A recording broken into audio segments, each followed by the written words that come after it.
श्री हरिवायुगुरुभ्यो नमः।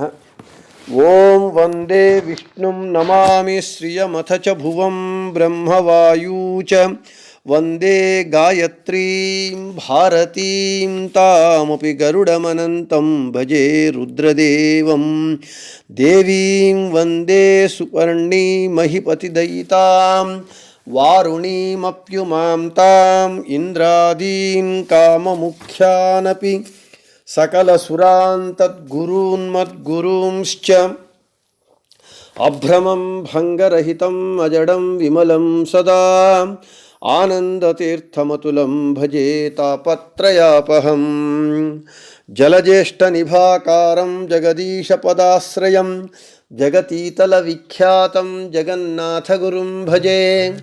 पृथ्वीमण्डलमध्यस्थाः पूर्णबोधमतानुगाः वैष्णवाः विष्णुहृदयाः तान् नमस्ये गुरून् मम। आपादमौलिपर्यन्तं गुरूणामाकृतिं स्मरेत् तेन विघ्नाः प्रणश्यन्ति सिद्ध्यन्ति च मनोरथाः। श्री विद्यासागरमाधवतीर्थगुरुभ्यो नमः। हरिः ओम्।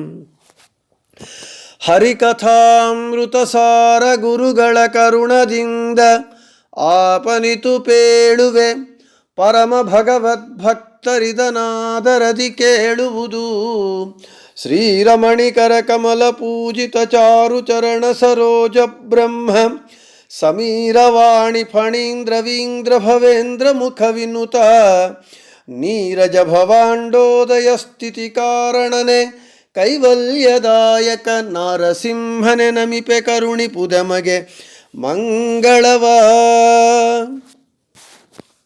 వెనుకటి పాఠమునందు మన హరికథామృతసారములో కరుణాసంధియందు ఏను కరుణానిధియో హరిమత్తేను భక్తాధీననో అనేటటువంటి పద్యము గురించి చెప్పుకున్నాం. ఈరోజు కరుణాసంధియందు ಜನಪಮೆಚ್ಚಿದರೀವ ಧನವಾಹನ ವಿಭೂಷಣ ವಸನ ಭೂಮಿಯ ತನು ಮನಗಳಿತ್ತಾದ ಉಂಟೇನೋ ಲೋಕದೊಳು ತನು ಮನಗಳಿತ್ತಾದರಿಪರುಂಟೇನೋ ಲೋಕದೊಳು ಅನವರತ ನೆನೆವರನಂತಾಸನವೇ ಮೊದಲಾದಾಲಯದೊಳಿಟ್ಟಣುಗನಂದದಲವರ ವಶನಾಗುವನು ಮಹಾಮಹಿಮಾ. ಪದಚ್ಛೇದము. ಜನಪ ಮೆಚ್ಚಿದರೆ ಧನ ವಾಹನ ವಿಭೂಷಣ ವಸನ ಭೂಮಿಯ ಈವ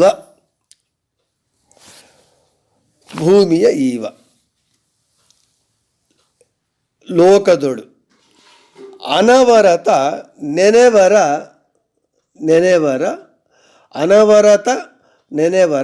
ಅನಂತಾಸನವೇ ಮೊದಲಾದ ಆಲಯದೊಳಿಟ್ಟು ಅಣುಗನಂದದಲ್ಲಿ ಅವರ ವಶನಾಗುವ ಮಹಾಮಹಿಮ. ప్రతిపదార్థం. జనపతి అంటే రాజు మెచ్చుకొన్నచో ధనము వాహనము విభూషణము వస్త్రము భూమిని ఇస్తాడు. లోకదొಳು అంటే ఈ లోకమునందు తను మనగళ అంటే తనువును మనస్సును అంటే శరీరమును మనస్సును ఇచ్చి ఆదరిపువారు అంటే ఆదరించేటటువంటి వారు ఉన్నారా ఈ లోకములో తనువును మనస్సును ఇచ్చి ఆదరించేటటువంటి వారు ఉన్నారా? ప్రశ్న. అనవరత ఎల్లప్పుడూ నెనెవర తనను స్మరించేటటువంటి వారిని అనంతాసనవే మొదలాద అంటే తన నివాస స్థానమైనటువంటి అనంతాసనము శ్వేతద్వీపము వైకుంఠము మొదలైన అనంతాసనమే మొదలైనటువంటి తన వాసస్థానములైనటువంటి అనంతాసనమే మొదలైన ఆలయదొడిట్టు ఆలయములందు ఆ స్థానములందుంచి అణుగనందదలి అంటే బాలకుని వలె అవర అంటే తన భక్తుల వశనాగువ వశవర్తి అవుతాడు, వాళ్ళ వశమవుతాడు భగవంతుడు. ఇటువంటి భగవంతుడు మహామహిమ కలిగినటువంటి వాడు శ్రీహరి భగవంతుడు అని ప్రతిపదార్థం. ఇక తాత్పర్యం చూద్దాం.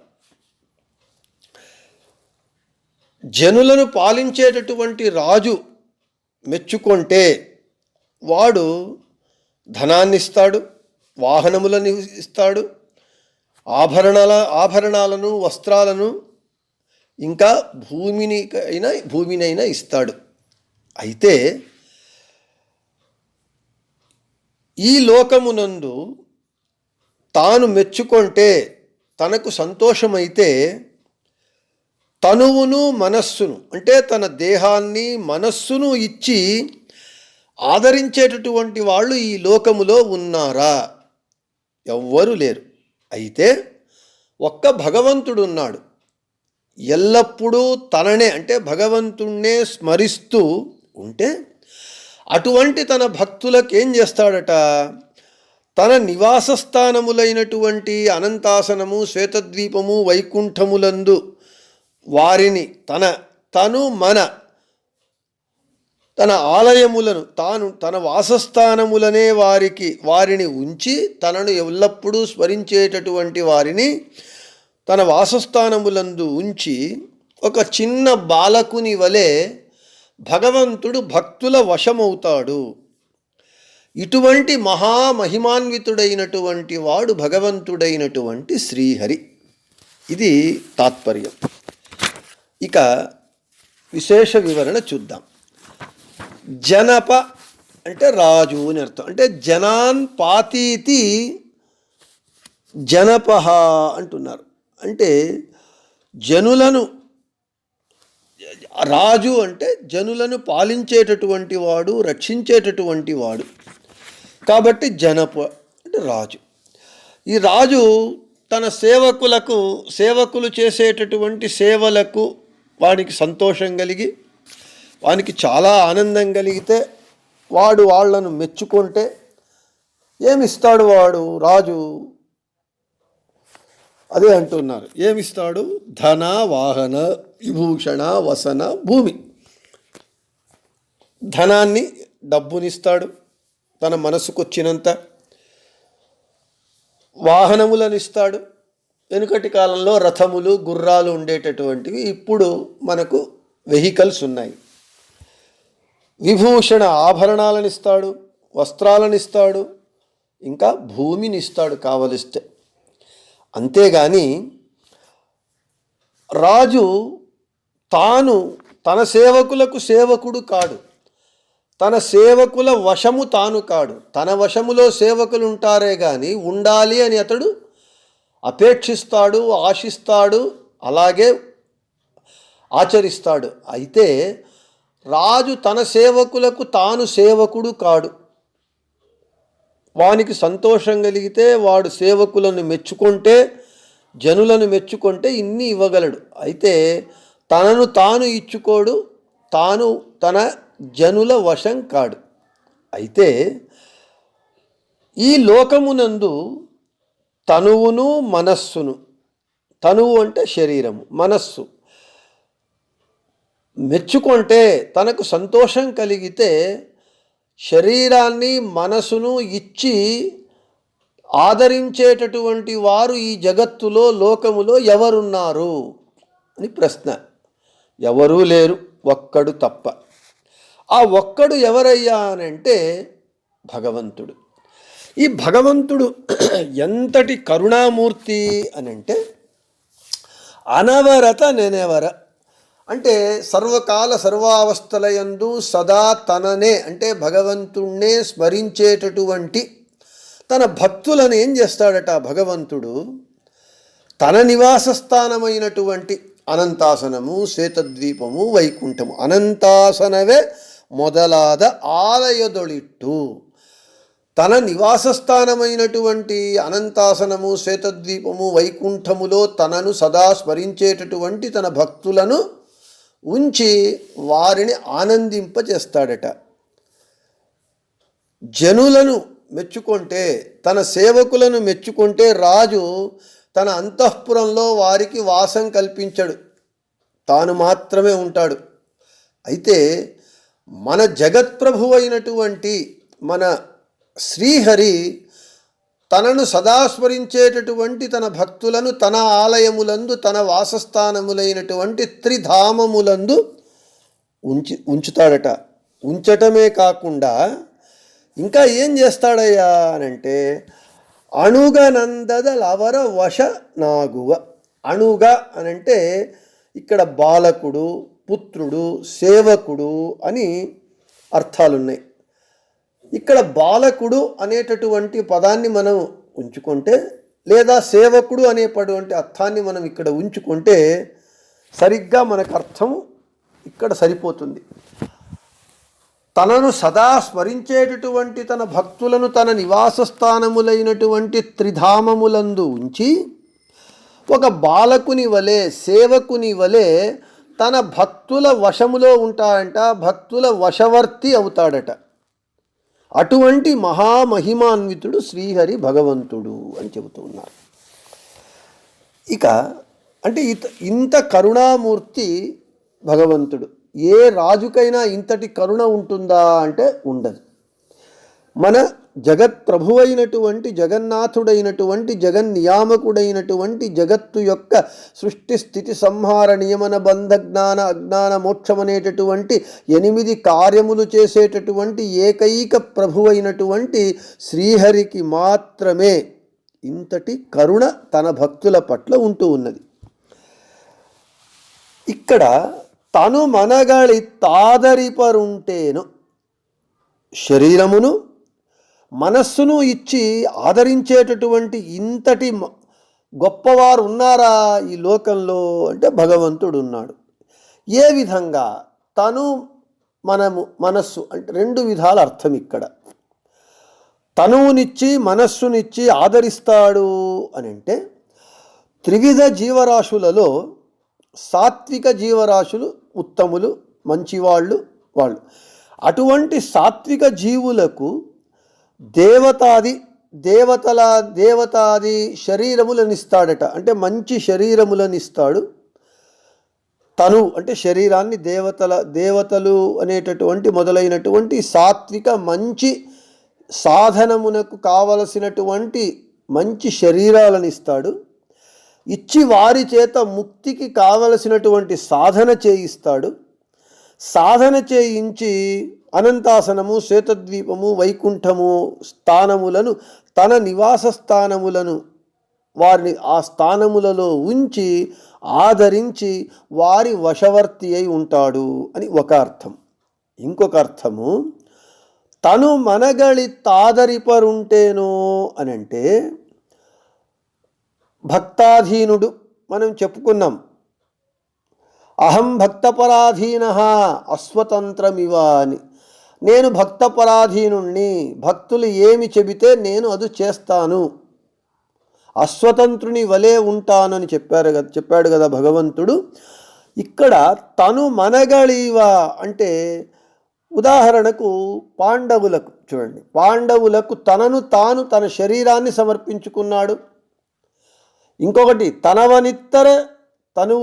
మనవనిత్తర తన్న నీవ, మన మనస్సును మనం భగవంతునికి ఇస్తే, ఇదే హరికథామృతసారంలో చెప్పారు, మనవనిత్తర తన్న నీవ, మన మనస్సును మనము భగవంతునికి ఇస్తే తనను తాను ఇచ్చుకుంటాడట భక్తులకు. మనస్సును భగవంతునికి ఇవ్వటం అంటే అదేమైనా ఒక భౌతికమైనటువంటి పదార్థమా తీసి ఇవ్వడానికి అని అంటే, మన మనస్సునందు వేరే ఏ విషయములకు స్థానమును కల్పించక భగవంతునికి మాత్రమే స్థానము కల్పిస్తే, అంటే సర్వకాల సర్వావస్థలయందు సదా మన మనస్సు భగవంతుని యందు మగ్నమైతే తనను తానిచ్చుకుంటాడట భగవంతుడు. ఇక్కడ తను మన అంటే పాండవులకు తన తనువునే ఇచ్చాడు. ఎందుకు? తన పాండవులు మమ ప్రాణాహి పాండవాహ, పాండవులు భగవంతుని ప్రాణము, నా ప్రాణముని చెప్పుకున్నాడు భగవంతుడు. ఎందుకయ్యా భగవంతుని ప్రాణమయ్యారు పాండవులు అంటే భగవంతుని అత్యంత భక్తులు, ఎప్పుడూ పాండవులు భగవంతుణ్ణే స్మరిస్తూ ఉంటారు. కాబట్టి భగవంతుడు ఏం చేశాడు, అర్జునునికి తాను రథసారథి అయ్యాడు. అంటే మనకు తను మనగళి తాదరిపరుంటేనో లోకదుడు, పాండవులు తన భక్తులు కాబట్టి వారికి ఏం చేశాడు, తాను రథసారథి అయ్యాడు. రథిగా అర్జునుడు ఉంటే అతని యొక్క సారథిగా కృష్ణుడే ఉన్నాడు. అంటే తనువునిచ్చాను, అంటే తన శరీరాన్నే వారి సేవకిచ్చాడు. అంతేకాకుండా దాసుల వారు చెప్తారు, పాండవర మనే తా కుదురగల తా తొళెద, పాండవుల యొక్క గుర్రాలను కడిగాడట. ధర్మరాజు రాజసూయ యాగం చేస్తే రాజసూయ యాగంలో కృష్ణుడు బ్రాహ్మణులు తినినటువంటి ఎంగిలి విస్తరాకులను ఎత్తివేశాడట. బ్రాహ్మణుల పాద ప్రక్షాళన చేశాడట. ఒక సేవకుని వలె, పాండవులకు ఒక సేవకుని వలె తనను తాను ఇచ్చుకున్నాడు. తను మనస్సు సమస్తము ఇచ్చి పాండవులను ఆదరించాడు, వారిని అనుగ్రహించాడు, వారికి ఉన్నత స్థానాలను ఇచ్చాడు. తను మనములను ఇచ్చి తన భక్తులకు అతని భక్తుల వశమయ్యేటటువంటి కారుణ్యమూర్తి భగవంతుడు అని చెబుతూ ఉన్నారు. అంతేకాకుండా పాండవులకు భక్తులకు ఈ విధంగా వారి సేవకుడై వారి భక్తికి మెచ్చి వారి వశములో తాను ఉన్నట్లుగా లోకానికి ప్రకటింపజేసుకొని వశవర్తి అయి ప్రవర్తిస్తాడు భగవంతుడు. అయితే నిజంగా అతను ఎవడి వశము కాదు. అయితే తన భక్తుల పట్ల అంతటి కరుణ, వాత్సల్యము, ప్రేమ ఉన్నది కాబట్టి అలా ప్రవర్తిస్తాడు. ఇలా ప్రవర్తించేటటువంటి చక్రవర్తి, రాజు ఎవడైనా సరే ఈ లోకములో ఉన్నాడా అంటే లేరు, భగవంతుడు ఒకడు తప్ప. ఇక ఇంకొందరికి ఏం చేస్తాడట భగవంతుడు, ఈ భక్తులు నారదుడు ఇటువంటి మహానుభావులు అందరూ కూడా భగవంతుణ్ణి స్మరిస్తే వారి హృదయ కమలంలో, వారి చిత్తమునందు, మనస్సునందు దర్శనమిస్తాడట. అంటే తనను తాను ఇచ్చుకుంటాడు. మనవనిత్తర తన్న నీవ, మన మనస్సులను మనం భగవంతునికి ఇస్తే తన దర్శన భాగ్యాన్ని ఇస్తాడు, మన దగ్గర వచ్చి నిలబడతాడు. ఇది భగవంతుని యొక్క కారుణ్య విశేషము భక్తుల పట్ల. నారదుల వారికి ఇటువంటి భక్తులందరికీ వారు స్మరించినప్పుడల్లా భగవంతుడు వారికి దర్శనమిస్తూ ఉంటాడు. తను మనగళిత్తు ఆదరిపరుంటేను లోకదుడు.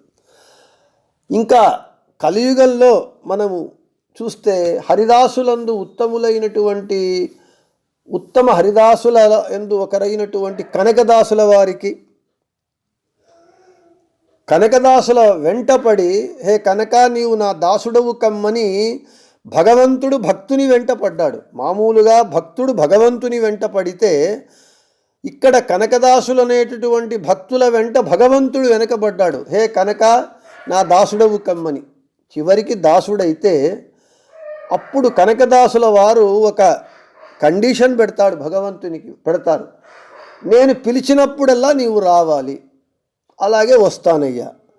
అంటే ఎప్పుడైతే కనక దాసులయ్యారో, భగవంతునికి దాసుడయ్యాడో, వెంటనే భగవంతుడు అతని దాసుడయ్యాడు. నీవు పిలిచినప్పుడల్లా నేను వస్తానయ్యా అని కనకదాసులు పిలిచినప్పుడల్లా భగవంతుడు వచ్చాడు.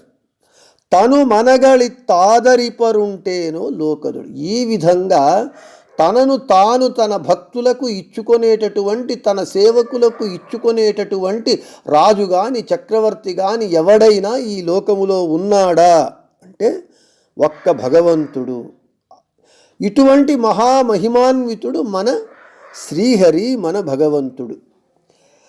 ఎంత వశమవుతాడు అంటే అణుగనందదలవర వశనాగువ, అణుగా అంటే మనం ముందే చెప్పుకున్నట్లుగా బాలకుడు, సేవకుడు. సేవకుని వలె వారు చెప్పినదల్లా ఆచరిస్తూ వారి వశములో ఉంటాడు, అంటే వారి కంట్రోల్లో ఉంటాడు. అర్జునుడు రథి అయి కృష్ణ ఇక్కడికి రథం తీసుకెళ్ళు, అక్కడికి రథం తీసుకెళ్ళు అంటే తీసుకెళతాడు. భక్త పుండరీకుడు తన తల్లిదండ్రుల సేవను చేస్తూ భగవంతుడు అయ్యా నేను మీ ఇంటి దగ్గరకు వచ్చాను నిలబడడానికి, ఇక్కడ శుభ్రమైనటువంటి ప్రదేశం లేదు, వాన వచ్చింది, బురదంతా ఉన్నది అని అంటే భగవంతుని వైపు తిరిగి కూడా చూడకుండా ఒక ఇటుకను వేస్తే ఆ ఇటుక మీద నిలబడతాడు. ఇది ఒక బాలకుని వలె, ఒక సేవకుని వలె తన భక్తుల వశమయ్యేటటువంటి కారుణ్యమూర్తి మహామహిమాన్వితుడు మన శ్రీహరి. ఇక్కడ బాలకుని వలె, సేవకుని వలె భక్తుల వశమవుతాడు తన భక్తులకు అనడానికి భావప్రకాశిక వ్యాఖ్యానకారుల వారు ఒక చిన్న కథను చెబుతారు, ఇక్కడ ఇతిహాసాన్ని చెబుతారు. మహారాష్ట్రలో ఉన్నటువంటి కొల్హాపురంలో సతీ సక్కుబాయి అనేటటువంటి ఒక పాండురంగ విఠలుని భక్తురాలు ఉన్నది. ఆమె పాండురంగని విశేషంగా భక్తి చేస్తూ ఉంటూ ఉన్నది. ఆషాఢ శుద్ధ ఏకాదశి రోజు జరిగేటటువంటి జాతరకు ఆమె తాను వెళ్ళాలి అనేటటువంటి కోరిక బలీయంగా ఉంటూ ఉన్నది. అయితే ఆమె అత్తగారు కోడలైనటువంటి సక్కుబాయిని ఎక్కడికి పంపకుండా హింసిస్తూ ఆమెను ఒక 15 రోజులుగా ఒక స్తంభానికి ఒక గది యందు కట్టి వేసి ఆమెకు అన్నాన్ని కూడా ఇవ్వకుండా హింసిస్తూ ఉంటుంది. ఆమె పాండురంగని దర్శనానికి వెళ్లకుండా ఆమె అడ్డగిస్తూ ఉంటుంది. అప్పుడు ఆ సక్కుబాయి భగవంతుని యందు తను మనములను అర్పించిందట. తన శరీరాన్ని, మనస్సును, అంటే త్రికరణాన్ని, శుద్ధిని, త్రికరణములందు భగవంతుణ్ణే, త్రికరణములను కాయ మనస వాచ, ఈ త్రికరణములను భగవంతుని యందే మగ్నం చేసినది. భగవంతుణ్ణి ప్రార్థించింది. స్వామి పాండురంగా నీ యొక్క దర్శనానికి నాకు కావటం లేదు, నీ దర్శనం కావాలనేటటువంటి నా కోరిక ఉన్నది, ఇక్కడ నేను చూస్తే బంధింపబడ్డాను అని త్రికరణ శుద్ధిగా ప్రార్థించినప్పుడు కారుణ్యమూర్తి అయినటువంటి పాండురంగ విఠలుడు వచ్చి ఆమె ఇంటికి వచ్చి ఆమె బంధితురాలై ఉన్నటువంటి గదిలోనికి వచ్చి ఆమెను బంధముక్తురాలను చేసి ఆమెను పండరాపురానికి పంపించి ఆమె రూపంలో తాను బంధితుడై ఆ గదిలో ఉన్నాడు. ఆమె సక్కుబాయి పండరాపురానికి వెళ్ళి పాండురంగ విఠలుణ్ణి దర్శనం చేసుకొని యాత్ర ముగించుకొని వచ్చేంత వరకు సక్కుబాయి రూపములో ఆ గదిలో తాను బంధితుడై ఉన్నాడు. సక్కుబాయి వచ్చిన తరువాత తాను అదృశ్యమై వెళ్ళాడు. అంటే తను మనగళి తాదరిపరుంటేనో లోకదుడు, ఈ విధంగా తననే సదా స్మరించేటటువంటి తన భక్తులకు తన తనువును మనస్సును ఇచ్చి ఆదరించేటటువంటి వాళ్ళు ఎవరున్నారు ఈ లోకములో? ఒక్క భగవంతుడు తప్ప. తర్వాత ఆ సక్కుబాయి అత్తగారికి జరిగిన విషయం తెలిసింది. ఆమెలో పరివర్తన వచ్చింది, అది వేరే విషయం. ఈ విధంగా భగవంతుడు ఎంతటి కరుణామూర్తి, ఎంతటి మహామహిమాన్వితుడు అంటే తన భక్తుల వశమైపోతాడు. అస్వతంత్రుని వలె తన భక్తుల విషయంలో ఉంటాడు. అంతేకాకుండా స్మృతి చెబుతూ ఉన్నది, మాం రక్షతు ప్రభుర్నిత్యం పుత్రోహం పరమాత్మనః, నేను భగవంతుని పుత్రుణ్ణి, వాడు నన్ను సదా రక్షించుగాక అని ఉన్నది. కాబట్టి ఈ విధంగా భగవంతుని యొక్క కారుణ్య విశేషాన్ని అత్యంత సుందరంగా, హృద్యంగమంగా, మనోజ్ఞంగా జగన్నాథదాసుల వారు జనపమెచ్చిదరీవ ధనవాహన విభూషణ వసన భూమియ తను మనగళి తాదరిపరుంటేనో లోకదొడు అనవరత ನೆನೆವರ ಅನಂತಾಸನವೆ ಮೊದಲಾದ ಆಲಯದೊಳಿಟ್ಟಣುಗನಂದದಲವರ ವಶನಾಗುವ మహామహిమ అని ఆ భగవంతుని కారుణ్య విశేషాన్ని, తన భక్తుల పట్ల ఉండేటటువంటి కారుణ్య విశేషాన్ని జగన్నాథదాసులు వర్ణించారు అని చెప్పిన చోట ఈరోజు పాఠాన్ని ముగిస్తూ, రేపు భువన పావన చరిత పుణ్య శ్రవణ కీర్తన అనేటటువంటి పద్యాన్ని మనం రేపటి పాఠమునందు చెప్పుకుందామని చెబుతూ, శ్రీకృష్ణార్పణమస్తు, మధ్యేశార్పణమస్తు, అందరికీ శుభమస్తు.